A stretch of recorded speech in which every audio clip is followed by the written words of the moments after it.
that chord this was? Who cares? The whole point of this lesson, and by the way, thank you for watching our channel, and please just like our video and subscribe. I gotta start asking that.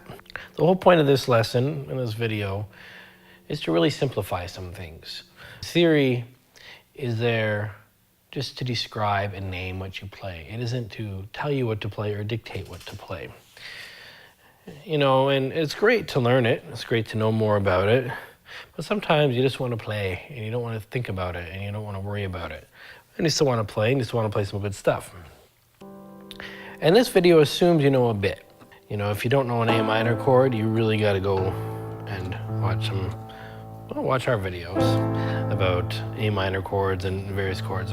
Okay, so I'm going to take these 4 chords, A minor 7, F major or F major 7, D minor 7, and G. Very, very standard progression. And, you know, I've watched videos about, okay, if I want to get from chord A to chord B and make it sound jazzy, I can do what's called something called a secondary dominant. So just say I'm going to go from my A minor 7 to my F, okay? And this is simplifying this. So I'm going to talk about it at first, and we're going to say, but we don't need to think about any of that stuff. Okay, so let's say we're going to go from our A minor to our F. We want to throw our secondary dominant, which is thinking about our F chord, finding our dominant note, which would be the C, right? And then playing just a C7 before you hit an F, just as a passing tone. So be the dominant note of the F, and actually playing that as a dominant chord, like so a 7 chord before you hit the F. So it'd be like A minor, and then I'd be playing my C7 before I hit my F. Then do the same thing before I hit my next chord. So before my D, I would play my A7 before I hit my D minor, and then before I hit my G, I would play my D7. So it would be sounding something like this. Let's see, my A minor to my C7 to my F. So from my A minor to my C7 to my F to my A to my D minor to my D to my G. I didn't even want to think about that. I just had a headache thinking about that. So we're going to just analyze it really quickly, and then we're going to make it and we're going to simplify it. So let's take our A minor 7, fine. We're going to go to the F. Let's go from the A minor 7 to the D minor 7 just for a moment. Just to help clarify a point a little bit. So the secondary dominant for my D, 1, 2, 3, 4, 5 is my A. So we're going to play that in A major 7, not an A major 7, an A major chord with a 7 interval, so an A dominant 7, which the notes is A, C sharp, E, G. And the point is, anytime you're doing a secondary dominant, it's always going to be this chord. It's not going to be a minor, it's not going to be a major 7 or anything. It's going to be a dominant 7. So this theory is going to work all the time. And then we're going to play this chord before we hit our D minor. So now we look at this chord. Well, the third, and the only note that's actually out of place from our key, C of key, which we're in, is the C sharp. Everything else kind of is in the key of C, or in the same key we're talking about in this chord. Okay, so if that's the case, why do we really have to think about this that much? I mean, this is the only different note. Well, and that should be that's the important note of this whole thing. Everything else can be whatever. It can be, doesn't matter if I'm playing this. You know, that's the point. Everything else, any inversion, any addition to that is some weird name. It could be a 7, it could be a 9, it could be a 13, it could be a flat this or that, but they all work.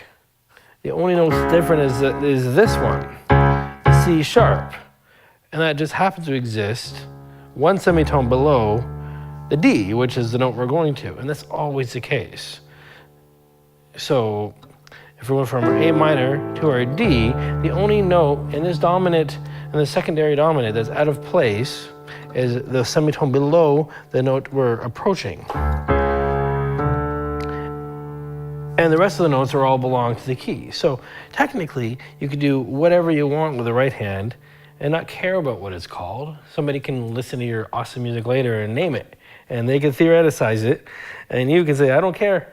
I'm just gonna play from A minor, a bunch of white notes, hit my, and then to my D minor. Okay, let's see if that works. I'm gonna close my eyes. That sounds whatever. Okay? I don't care what notes I'm playing that go along with C sharp as long as they're in the key of whatever originally I'm doing. In this case, we're doing C, so it's just white notes. You just play whatever white note you want. So A minor, bunch of white notes. You don't even have to play any note. You can just play. That's kind of sounds like a walking bass, right? I could voice the chord I'm going to if I want. Now, does that work with anything? Well, yes, because it's the same chord and the piano in a weird way is kind of symmetrical. So let's just say we're going to approach a G. Okay, secondary dominant. D. Okay, we're going to play our D dominant. Well, again, the only note that's out of place is the F sharp, which exists one semitone below the note we're approaching anyways. And then the rest is whatever white note you want. But if you do want to play the secondary dominant, here's a D. And if you want the root note of the D, that's fine. It's just a major third down. So you could still do the root note of the D and add the G here. So you can still go from your A minor, or so we're gonna go from a D minor to our G. So it's basically playing D minor, D major, G. That's not even that cool. It's better honestly, it's better to have the root note the semitone lower. So the D minor, I play this inversion of the D major and then G. Or I can ignore what inversion I'm playing the D minor or D major, the dominant, and play whatever I want, as long as this is here. So G, A minor, D to our, okay, that wasn't too cool, but we could go,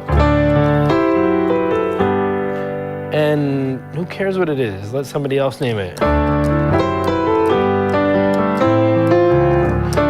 Let's pick a progression. Let's go from A minor to F to D minor to G. We're going to use this theory. So we can approach any chord from a semitone below and add any other note that's in the original key. That's just basically how we're simplifying this theory. Instead of thinking about all that second dominant crap and even parallel mode crap, which we can get to later, let's just think about it. Let's simplify it. We're going to approach whatever chord we want from a semitone below and add any other note in the original key. So from A minor to F, so that means we're going to add an E and a bunch of white notes.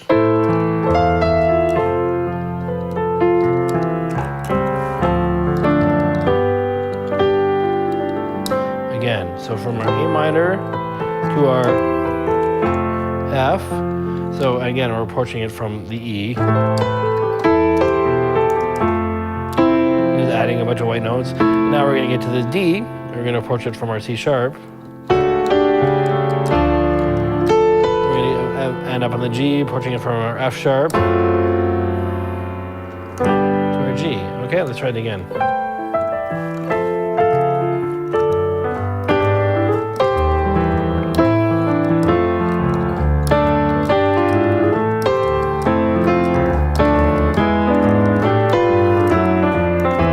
They start realizing, wait a second, I guess play all these white and black notes. Because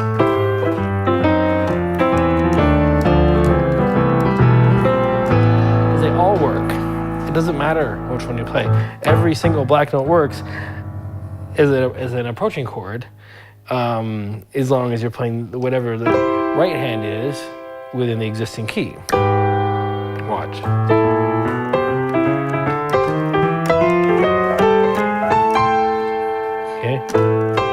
So, but that's maybe a little bit of a step ahead.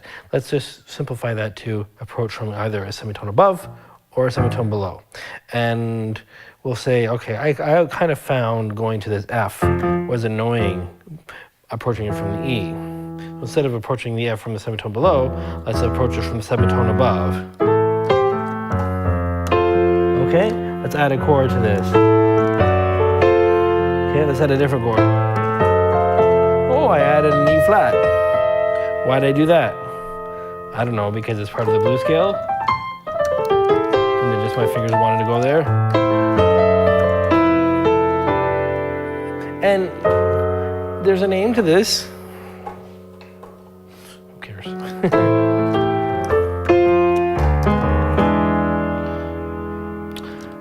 A minor to my F sharp to my F. So now my progression from A minor to F to D minor. Let's say E major, E dominant. A minor to my F, semitone below to my D. Let's see, let's go back to the G. So we're gonna approach from here. Okay, so I'm gonna go approach from the G, my dominant. Instead of this, we're gonna hit this dominant E to my G, okay?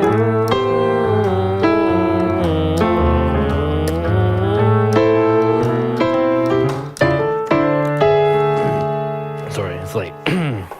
Okay, so again, we're going to approach any chord from either a semitone above or a semitone below and add a bunch of white notes. And that really simplifies that entire idea of the secondary dominant and everything.